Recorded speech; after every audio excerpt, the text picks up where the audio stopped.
Los atributos de Dios, por A. W. Pink. Capítulo 16. La ira de Dios. Es triste ver a tantos cristianos que parecen considerar la ira de Dios como algo que necesita excusas y justificación, o que, cuando menos, celebrarían que no existiese. Hay algunos que, aunque no irían tan lejos como para admitir abiertamente que la consideran un baldón en el carácter divino, están lejos de mirarla con deleite. No les agrada pensar en ella y rara vez la oyen mencionar sin que se levante un resentimiento secreto hacia ella en sus corazones. Incluso entre los juicios más moderados, no son pocos los que imaginan que la severidad de la ira divina es demasiado aterradora para construir un tema provechoso de meditación. Otros albergan el engaño de que la ira de Dios no es compatible con su bondad y por eso tratan de desterrarla del pensamiento. Sí, muchos son los que huyen de la visión de la ira de Dios, como si se les obligara a mirar una mancha del divino carácter, una falta de la autoridad divina. Pero, ¿qué dicen las Escrituras? Al leerlas, nos damos cuenta de que Dios no ha tratado de ocultar la realidad de su ira. Él nos avergüenza de proclamar que la venganza y el furor le pertenecen. Su propia demanda es: ved ahora que yo soy, y no hay dioses conmigo. Yo hago morir y hago vivir. Yo hiero y yo curo, y no hay quien pueda librar de mi mano. Cuando yo alzaré a los cielos mi mano y diré: vivo yo para siempre, se afilare mi reluciente espada, y en mi mano arrebataré el juicio. Yo volveré la venganza a mis enemigos y daré el pago a los que me aborrecen. Deuteronomio 32, 39 al 41. Una mirada a la concordancia nos revelará que en las Escrituras hay más referencias al enojo, el furor y la ira de Dios que a su amor y benevolencia. Él odia todo pecado porque es santo, y porque lo odia, su furor se enciende contra el pecador. Salmo 7, 11. La ira de Dios constituye una perfección divina tan importante como su fidelidad, poder o misericordia. Ha de ser así por cuanto en el carácter de Dios no hay defecto alguno, ni la más leve tacha. Empero la habría si careciera de ira. La indiferencia al pecado es una falta moral, y el que no lo odia es un leproso moral. ¿Cómo podría él, que es la suma de todas las excelencias, mirar con igual satisfacción la virtud y el vicio, la sabiduría y la locura? ¿Cómo podría él, que es infinitamente santo, desestimar el pecado y renunciar a manifestar su ira, Romanos 9:22, hacia él mismo?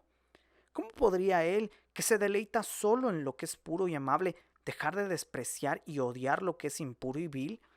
La naturaleza misma de Dios hace del infierno una necesidad tan real, un requisito tan imperativo y eterno como lo es el cielo.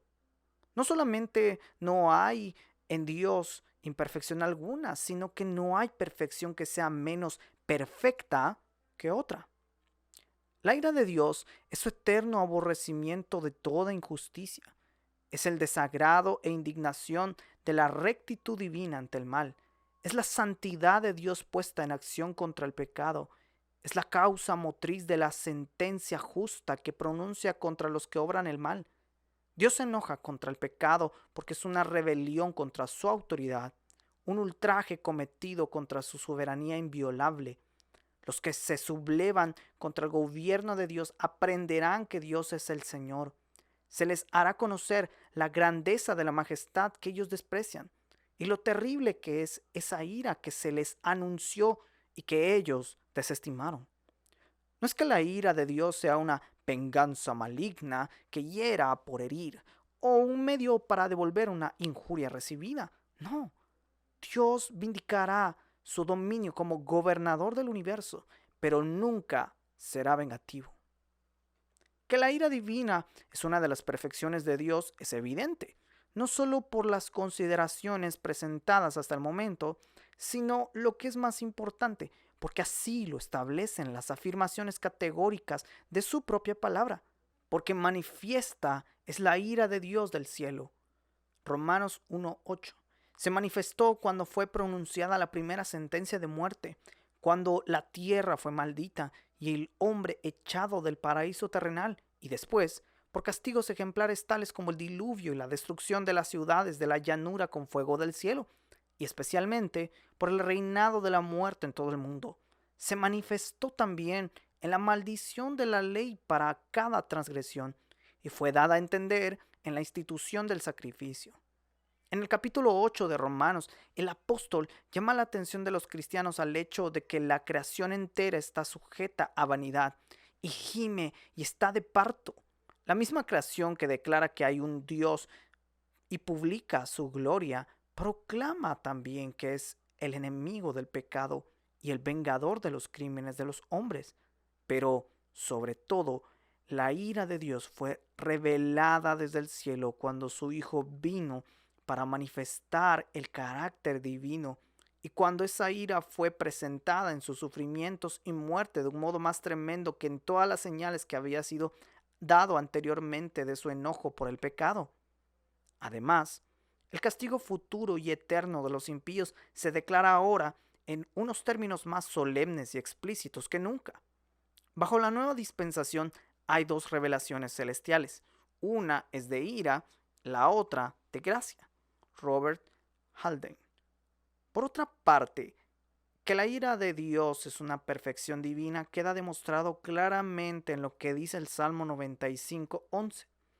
Por tanto, juré en mi furor. Hay dos motivos por los que Dios jura.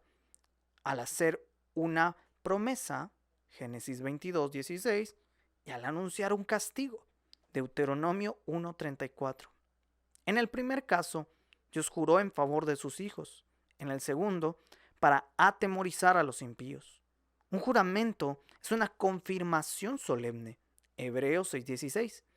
En Génesis 22:16 Dios dijo: por mí mismo he jurado.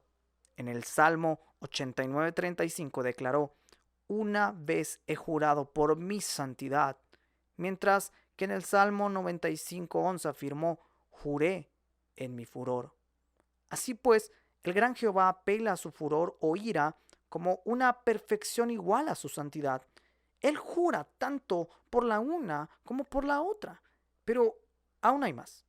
Como que en Cristo habita toda la plenitud de la divinidad corporalmente, Colosenses 2:9, y ya que en Él lucen gloriosamente todas las perfecciones divinas, Juan 1:18.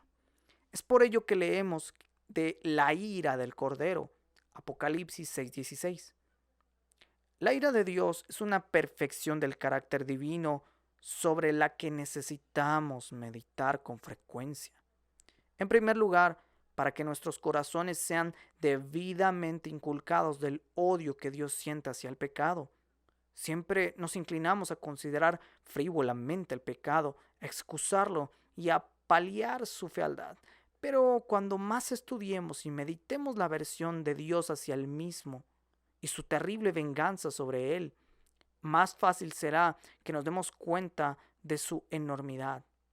En segundo lugar, para engendrar en nuestros corazones un temor verdadero a Dios, retengamos la gracia por la cual sirvamos a Dios agradándole con temor y reverencia, porque nuestro Dios es fuego consumidor. Hebreos 12:28 y 29. No podemos servirle agradándole a menos que tengamos reverencia a su majestad sublime y temor a su justo furor. Y la mejor manera de producirlo en nosotros es recordando a menudo que nuestro Dios es fuego consumidor. En tercer lugar, para elevar nuestras almas en ferviente alabanza por habernos librado de la ira que ha de venir. Primera de Tesalonicenses 1:10. Nuestra prontitud o nuestra desgana en meditar sobre la ira de Dios es un medio eficaz para ver cuál es nuestra verdadera posición delante de Él. Si no nos gozamos verdaderamente en Dios por lo que es en sí mismo y por todas las perfecciones que habitan eternamente en Él, ¿cómo puede pues morar en nosotros el amor de Dios? Cada uno de nosotros necesita orar y estar en guardia para no hacerse una imagen de Dios según sus propias ideas e inclinaciones malas. El Señor en la antigüedad se quejó de que pensabas que de cierto sería yo como tú. Salmo 50:21. Si no alabamos la memoria de su santidad, Salmo 97:12.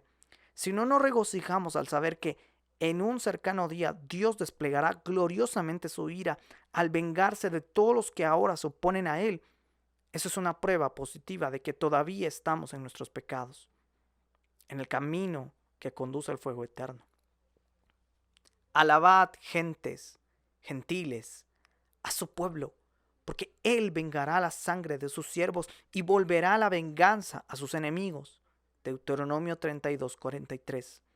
Y de nuevo, oí una gran voz de gran compañía en el cielo que decía: aleluya, salvación y honra y gloria y potencia al Señor Dios nuestro, porque sus juicios son verdaderos y justos, porque Él ha juzgado a la grande ramera que ha corrompido la tierra con su fornicación y ha vengado la sangre de sus siervos de la mano de ella. Y otra vez dijeron: aleluya. Apocalipsis 19, del 1 al 3. Grande será el gozo de los santos en aquel día, cuando el Señor vindicará su majestad, ejercerá su poderoso dominio, magnificará su justicia y derrotará a los rebeldes orgullosos que se han atrevido a desafiarle. Si mirases a los pecados, ¿quién, oh Señor, podrá mantenerse? Salmo 133. Haremos bien en hacernos esta pregunta, porque está escrito que no se levantarán los malos en el juicio. Salmo 1:5. Qué agitada y angustiada estaba el alma de Cristo bajo el peso de las iniquidades de los suyos que Dios le imputaba al morir. Su agonía cruel, su sudor de sangre, su gran clamor y súplica, Hebreos 5:7, su reiterado ruego: si es posible, pase de mí este vaso. Su último grito aterrador: Dios mío, ¿por qué me has desamparado? Todo ello muestra qué terrible era el temor que sentía por lo que significaba el que Dios mire a los pecados. ¿Quién puede clamar los pobres pecadores: Señor, ¿quién podrá mantenerse? Cuando el mismo Hijo de Dios tembló así bajo el peso de su ira. Querido lector, si tú no has trabajado de la esperanza que es en Cristo, el único Salvador, ¿cómo harás en la hinchazón del Jordán? Jeremías 12:5. Cuando considero cómo la mayor parte del género humano profana la bondad de Dios, no puedo sino asentir con el que dijo: el milagro más grande del mundo es la paciencia y la generosidad de Dios para con una raza ingrata. Si un príncipe descubriera a cierto enemigo suyo escondido en una ciudad, no le enviaría provisiones, sino que le pondría cerco y procuraría hacerle morir de hambre. Pero el gran Dios, pudiendo destruir a todos sus enemigos con una palabra de su boca, es indulgente con ellos y provee sus necesidades. No es extraño que Él, que hace bien a los ingratos y malvados, nos mande a bendecir a los que nos maldicen. Pero no penséis, pecadores, que escaparéis. El molino de Dios va despacio, pero muele muy fino. Cuando más admirable sea ahora su paciencia y merced, más terrible e insostenible será el furor que su bondad profanada originará. No hay nada tan suave como el mar, empero, cuando es sacudido por la tempestad, nada puede bramar tan violentamente. No hay nada tan dulce como la paciencia y la bondad de Dios, ni nada tan terrible como su ira cuando se enciende. William Gurnall, 1660. Así, pues, lector querido, huye hacia Cristo, huye de la ira que vendrá. Mateo 3:7. Antes que sea demasiado tarde. Te rogamos que no pienses que este mensaje va dirigido a alguna otra persona, va dirigido a ti. No te contestes con pensar que ya te has acogido a Cristo. Asegúrate de ello. Pide al Señor que escudriñe tu corazón y te lo revele. Unas palabras a los predicadores. Hermanos, en nuestro ministerio de la palabra, ¿predicamos sobre este tema solemne tanto como debiéramos?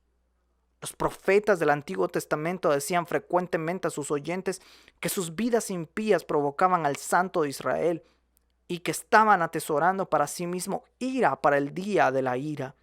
La condición del mundo actual no es mejor que la del pasado.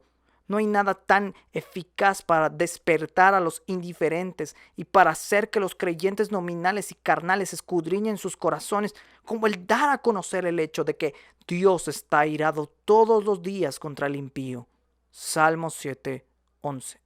El precursor de Cristo amonestó a sus oyentes a huir de la ira que vendrá. Mateo 3:7. El Salvador mandó a los que le escuchaban: temed a aquel que, después de haber quitado la vida, tiene poder de echar en la gehenna. Así os digo, a este temed. Lucas 12:5. Y el apóstol Pablo dijo: estando pues poseídos del temor del Señor, persuadimos a los hombres. Segunda de Corintios 5:11. Si queremos ser fieles, debemos hablar tan claramente del infierno como del cielo.